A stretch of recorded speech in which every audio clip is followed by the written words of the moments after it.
Hello dear student, बहुत बहुत स्वागत अपने YouTube channel commerce with Sanjeev sir में। और हम जनरल का आज वो क्वेश्चन लेकर के आए हैं। हालांकि ये क्वेश्चन हमारे एक प्रिय स्टूडेंट ने हमको भेजा था और पूछा था कि सर इसकी जो जर्नल एंट्रीज हैं वो आप बता दीजिए। तो मैंने देखा क्वेश्चन बहुत ज़्यादा मोस्ट इंपॉर्टेंट, ओके। और ये एस.एम. शुक्ला जी की बुक से है और बीकॉम पार्ट जो 1 है हमारा, उसका ये एक क्वेश्चन है। बहुत इंपॉर्टेंट क्वेश्चन है, क्वेश्चन नंबर 8। तो आइए हम आपके साथ में इसको सॉल्व कराते हैं। और इसमें जो जर्नल एंट्रीज दी हुई हैं आप देखोगे कि उन जर्नल एंट्रीज में बहुत कुछ नयापन है, ओके। क्योंकि जब ये क्वेश्चन मैंने देखा तो मुझे लगा कि हाँ, वास्तव में इस क्वेश्चन को सॉल्व कराना चाहिए। तो मैंने इस पर आज वीडियो बना दी है। क्वेश्चन नंबर 8 है और इस क्वेश्चन को देखो किस तरह से आप जर्नल एंट्री में सॉल्व करोगे। लिखा हुआ है क्वेश्चन में, बुक में ये क्वेश्चन दिया हुआ है, एस.एम. शुक्ल जी की बुक है शायद ये, ठीक है, हाँ, इसी का उन्होंने सेंड किया है। तो लिखा हुआ है क्वेश्चन नंबर 8 में, अनिल वस्त्रालय रांची ने पुस्तकों में निम्नलिखित लेन देनों का रोजनामचा कीजिए। तो सबसे पहले जो विक्रेता का नाम दिया हुआ है लिखेंगे इन द, एन है ये, in the books of Anil, okay. क्या बना रहे हैं हम? Journal entries. और इस तरह से लिख सकते हो journal entries in the books of Anil, और जो डेट दी हुई होती है वो इसमें आ जाती है। तो इस तरह से इसमें डालेंगे कॉलम में डेट, यहां पर डालेंगे पार्टिकुलर्स और इसमें डालेंगे LF लेजर फोलियो नंबर, यहां डालेंगे अमाउंट और यहां पर भी डालेंगे अमाउंट, ठीक है। और डेट इसमें दी हुई है, डेट नहीं दी हुई है, सॉरी, जर्नल एंट्रीज के नंबर दिए हुए हैं 1 2 3 4 करके। तो पहले नंबर पे ही जो जर्नल एंट्री है बहुत अच्छी जर्नल एंट्री है और इसमें अपना थोड़ा सा माइंड लगाना पड़ेगा। पहली जर्नल एंट्री है वो कह रहा है कि कार्यालय से एक चोर ने 2400 रुपए चुराए। भाई चोरी की है उसने, कितने की? 2400 की उसने चोरी की, ठीक है। और उसको पकड़ लिया गया, बहुत अच्छा किया। और उससे 1800 रुपए वसूल हुए, यानी उससे जब हमने वापस लिए तो 1800, हमारे कितने फिर भी चले गए? 600 रुपए चले गए, ठीक। तो इसकी जर्नल एंट्री आपके लिए करना है। भाई एक बात बताओ, जब कैश चला गया तो जाहिर सी बात है कि नुकसान हुआ है? जब कैश हमेशा जाए तो हमको क्रेडिट ही करना पड़ेगा, चाहे वो किसी भी कारण से आए। डेबिट क्या करना पड़ता है? हानि को डेबिट करना होता है। तो इस तरह से ये पहली एंट्री है और पहली एंट्री में हम लोग लिखेंगे loss by theft, THEFT, theft account debit और 2 कैश अकाउंट। नरेशन में लिखेंगे being cash stolen by theft, यानी चोर द्वारा जो रुपए हैं वो चुरा लिए गए। और अमाउंट कितनी आएगी आप समझ रहे हो? 600 और 600। उम्मीद है समझ में आ गया होगा। अगर सारा का सारा पैसा चला जाता एंट्री तब भी यही होती है, अमाउंट बस पूरा पड़ता है ये, ठीक। तो क्लियर हो गया होगा। पहली एंट्री कौन सी है? Loss by theft account debit और 2 कैश अकाउंट, ठीक है, यही एंट्री होगी। दूसरे वाले में कह रहा है, क्या कह रहा है? कह रहा है कि 1,20,000 रुपए पर 10% प्रतिवर्ष की दर से पूंजी पर ब्याज लगाइए। देखिए, जब हम पूंजी पर ब्याज लगाते हैं तो इसको एक प्रकार से खर्च माना जाता है, ठीक है। और इसका जो जर्नल एंट्री होती है वो होती है interest on capital account debit 2 capital account, ठीक है। इस तरह की एंट्री होगी ये। तो दूसरी वाली होगी interest on capital account debit 2 capital account. Narration लेंगे being interest charged on capital, यानी पूंजी पर ब्याज चार्ज किया। कितना चार्ज किया है भाई? इसमें कह रहा है 1,20,000 रुपए पर 10%। तो इस तरह से लिखो 1,20,000 का 10/100 कर लो, 0 0 0 0, तो बराबर में कितना? 12,000 निकल के आया और 12,000 निकल के आया, ठीक है। इस तरह से ये होता है। तीसरी entry very very most important entry है, क्योंकि तीसरी एंट्री में क्या कह रहा है? ये एंट्री जल्दी आपके लिए मिलती नहीं है मतलब क्वेश्चनों में। 20,000 पर 10% की दर से आहरण पर ब्याज लगाइए। भाई आहरण पर इसका ठीक उल्टा होता है। यहाँ पर कैपिटल क्रेडिट हुई है, ठीक, तो आहरण को हमें क्या करना होगा? डेबिट करना होगा। तो यहां पर होगा drawings, DRAWINGS, drawings account debit, और 2 इंटरेस्ट ऑन ड्राइंग करना पड़ेगा, ड्राइंग अकाउंट। नरेशन में लिखेंगे being interest charged on drawing. ये सीए में कई बार क्वेश्चन आ चुका है, यहां पर मैं बता दूं थोड़ा सा। क्वेश्चन ये आता है कि ड्राइंग पर ब्याज, आहरण पर ब्याज, व्यापार का घाटा है या फायदा है, यानी प्रॉफिट है या लॉस है। आप लोग भी कमेंट करके जरूर बताइएगा, ओके, कि क्या है। चलिए मैं ज़्यादा क्वेश्चन आपके लिए नहीं डालूंगा, इस क्वेश्चन के लास्ट में मैं इसका आंसर जरूर बता दूंगा, ठीक है। बहुत इंपॉर्टेंट है ये, आहरण पर ब्याज, व्यापार का लाभ है या हानि है, ठीक है। चलिए चौथा में एंट्री क्या कह रहा है, 2500 रुपए अप्राप्त ऋण में प्राप्त हुए हैं। देखो ये 2500 रुपए हमको मिलने नहीं थे, वो चले गए, ठीक, लेकिन वो किसी कारणवश हमको मिल गए हैं। जब मिल गए हैं तो एक बात बताओ, पैसा आ रहा है जा रहा है? आ रहा है। जब आ रहा है तो सीधे लिखेंगे कैश अकाउंट डेबिट 2। अब ये किसका पैसा मिल रहा है हमको, वो पैसा तो डूब चुका था, तो ये बैड डेबिट से रिकवरी हो रही है, 2 bad debts recovered, okay. Narration में लिखेंगे being cash received from bad debts, ठीक है।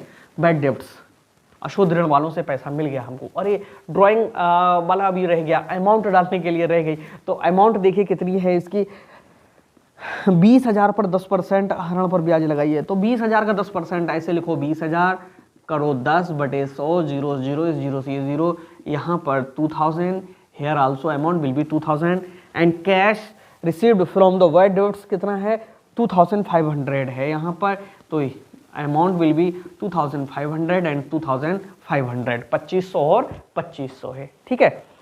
और आगे लिखा हुआ है 5वीं एंट्री में क्या लिखा हुआ है देखते हैं। 5वीं एंट्री में लिखा हुआ है 3200 लागत का माल रमेश एंड कंपनी को लागत पर 20% लाभ लेकर के बेचा। भाई हम माल बेच रहे हैं तो जाहिर सी बात है कि जब माल बेचेंगे तो हमको कैश मिलना चाहिए, यहाँ मिल रहा है, बता रहा है नगद बेचा, नहीं बेचा है, ठीक है। तो जिसको बेचा है पाने वाला डेबिट होगा, कौन है, रमेश एंड कंपनी है, कौन सी है 5वें में 3200 का लागत का माल रमेश एंड कंपनी को, ठीक है। तो है Ramesh and company, Ramesh and company account debit, account Ramesh and company debit 2 sales account. Narration में लिखेंगे being goods sold at 20% profit. अब कितने का माल इन्होंने बेचा है देखते हैं। इन्होंने 3200 का माल 20% पे बेचा है, तो आप यहाँ पर ऐसे करके लिखा करो, इनमें लिखो 3200 गुणे 120 बटे 100। अब ये 120 का मतलब आप समझ रहे हैं, जोड़ना घटाना कुछ नहीं, सीधे अमाउंट निकल करके आ जाएगी, ये शॉर्टकट है, ठीक। 20% निकालोगे तो 20, बाद में फिर पूरा 3200 जोड़ना पड़ेगा, हटा इससे ये घटा, 12 0 0, 12 दूनी कितने होते हैं 24, 12 तियाँ 36 और 2 कितने होते हैं 38, 3840 रुपये निकल करके आएंगे। ये 3840 ही हमको डालना है, यहाँ डालेंगे 3840 और 3840, ठीक है। आप 20% अलग निकालोगे तब भी यही आएगा। छठा नंबर, छठी एंट्री क्या कह रहा है, छठी एंट्री कह रहा है 1 अप्रैल 2016 को 70,000 में खरीदे गए प्लांट का मूल्य 31 मार्च 2021 को 65,000 रुपये था। भाई देखो जो प्लांट है 70,000 का हमने लिया था और वो अब कितने का रह गया, 65,000 का रह गया। तो इसका मतलब है कि 5,000 रुपये या तो रिवैल्यूएशन की एंट्री कीजिए या डेप्रीशिएशन की एंट्री कीजिए। तो इसमें डेप्रीशिएशन की एंट्री करके इसको हम दर्शा सकते हैं। तो क्या होगा, यहाँ लिखेंगे डेप्रीशिएशन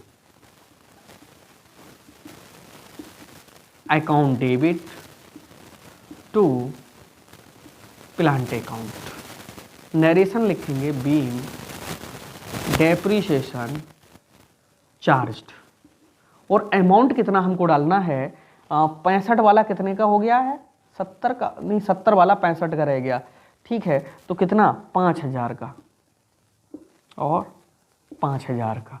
अगर रिवैल्यूएशन वाली एंट्री अगर यहाँ पर देखिए क्लियर नहीं है कि क्या करना था इसमें, ठीक है, तो आपके लिए क्या है कि अब प्लांट को जब 5,000 से कम करना है, ठीक, तो प्लांट को तो 5,000 क्रेडिट में डालना ही पड़ेगा, ठीक है। चलिए दूसरी एंट्री के चक्कर में मत पड़िए, हालांकि इसकी एक एंट्री और हो सकती है।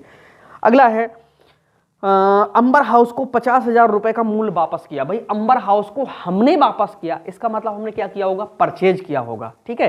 तो पाने वाला डेबिट होता है, दिख रहा होगा अभी 7वां, यानी Ambar house debit to purchase return account. Narration में करेंगे being goods return to Ambar house, ठीक है।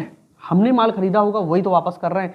कितने का वापस किया है इनको, 50,000 और यहाँ पर 50,000, ठीक। 8वीं एंट्री यहाँ पर देख लीजिएगा, ठीक है। 11 एंट्री हैं, अभी 4 और बची हुई हैं। तो चुनरी हाउस को 20,000 रुपए का माल वापस आया, चुनरी हाउस के द्वारा हमारे पास आया। तो हमारे पास जब आया है इसका मतलब ये सेल्स रिटर्न हो रही है, sales return account debit to Chunri house. Narration लिखेंगे बीइंग गुड्स रिटर्न।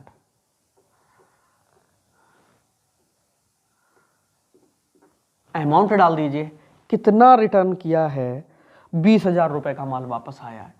तो यहां पर लिखोगे 20,000 और यहां पर भी लिखोगे कितने, 20,000। नवी एंट्री, ठीक, 9th नंबर की। किराए पर ढुलाई 7,000 और विक्रय पर ढुलाई 10,000। बहुत मोस्ट इंपॉर्टेंट है और ये एग्जाम में 2-3 बार आ चुका है इस तरह का। भैया ढुलाई चाहे किराए पे हो चाहे विक्रय पे हो, ढुलाई में क्या है, पैसा तो जाना ही जाना है। तो क्या एंट्री होगी समझिएगा, तो डबल एंट्री होगी इसकी, डबल एंट्री कर सकते हो, ठीक है। देखो कैश तो जाएगा ही जाएगा, तो carriage on, CARRIAG, carriage on, in नहीं ओन भाई, carriage on purchase account debit. दूसरा carriage on sales account debit, लिखेंगे टू कैश अकाउंट। नरेशन में लिखेंगे बीइंग कैरेज पेड, यानी ढुलाई चुकाई। कितनी कितनी है देख लेते हैं, एक 7,000 है और जो दूसरी है वो 10,000 है, ठीक। तो here also amount will be 7,000, here 10,000, total will be 17,000। Now we enter date joint entry as a joint entry. तो यहाँ पर carriage on purchase account debit, carriage on sales account debit, to cash account, अलग अलग भी कर सकते हो, एक एंट्री में भी इसके लिए कर सकते हो, ठीक है। 10वीं एंट्री, ठीक, 10 नंबर की, कह रहा फर्म के कपड़ों से 700 रुपए मूल्य का एक पर्दा बनवाया। अब यहाँ पर फर्म के कपड़े से बनवाया, जाहिर सी बात है कि फर्म से कपड़ा निकल रहा है, ठीक है, यानी परचेज ही कम हो रहा है। जैसे अगर मान लीजिए कि हम 10,000 का परचेज करके लाए माल, 10,000 का लेकर के आए और हम कह रहे हैं 700 का हमने निकाल लिया, तो भैया परचेज हमारा कितना रह गया, 9,300 का ही रह गया, यानी परचेज ही तो कम हो रहा है। तो यहाँ पर अगर पर्दा, देखिए एक बात यहाँ पर क्लियर नहीं है, इसमें थोड़ी सी मिस्टेक है मेरे अनुसार, क्योंकि बुक्स में भी कभी कभी मिस्टेक कर देते हैं। ये नहीं क्लियर किया कि व्यापार के लिए कर रहे हैं या घर के लिए कर रहे हैं। अगर व्यापार के लिए है तो कर्टेन लिखा जाता है यहाँ पर, CURTAIN, कर्टेन, ठीक है। और अगर घरेलू यूज के लिए लिखा जाता तो होता तो ड्राइंग, DRAWING, ठीक, ड्राइंग अकाउंट डेबिट। लेकिन एग्जाम में क्लियर होगा कि बिजनेस के लिए है या घर के लिए। घरेलू के लिए तो ड्राइंग डालेंगे, बिजनेस के लिए है तो कर्टेन डालेंगे, कर्टेन अकाउंट डेबिट या drawing account debit to purchase करके डाल दो, परचेज अकाउंट, CHAC है, परचेज अकाउंट। नरेशन में लिखेंगे being clothes used in curtain, okay, इस तरह से डाल दीजिए। कितना है, 700 और 700। आगे क्या कह रहा है, व्यक्तिगत नकद में से 4,000 रुपए किराया के रूप में दिया, ठीक है भाई। अब ये तो बता नहीं रहे कि भाई किराया किसका है, बिजनेस का है या अपने घर का है, कहाँ का है। तो भाई व्यक्तिगत अंग्रेजी में तो नहीं लिखा है, अंग्रेजी में भी कुछ नहीं लिखा हुआ है इनमें कि कहाँ से क्या है। तो देखो, अगर व्यक्तिगत नगद में से 4,000 रुपये किराए के रूप में दिया है तो इसके डबल एंट्री भी हम लोग बना सकते हैं। क्या डबल एंट्री है? पहले 4,000 रुपये हमारे बिजनेस में आ रहे हैं, ठीक है, तो सीधे 11वीं एंट्री से बना सकते हो। कैश बिजनेस में आ रहा तो कैश अकाउंट डेबिट। अब व्यापार में लगा हुआ धन कैपिटल कहलाता है, तो क्या बन रहा है? ये टू कैपिटल बन रहा है, तो लिखेंगे टू कैपिटल अकाउंट। नरेशन में लिखेंगे being cash received for business, ठीक। तो यहां पर कितने रुपए लेकर के आ रहे हैं? ये 4,000 रुपए लेकर के आ रहे हैं, तो यहां पर लिखेंगे 4,000 और 4,000। अब दूसरा, इसी कैश से क्या वो रेंट चुका रहे हैं, तो क्या एंट्री बनेगी? रेंट अकाउंट डेबिट और टू कैश अकाउंट। नरेशन में लिखेंगे बीइंग रेंट क्या किया है? पेड किया है, ठीक है। तो यहां पर रेंट कितना है? 4,000 और 4,000।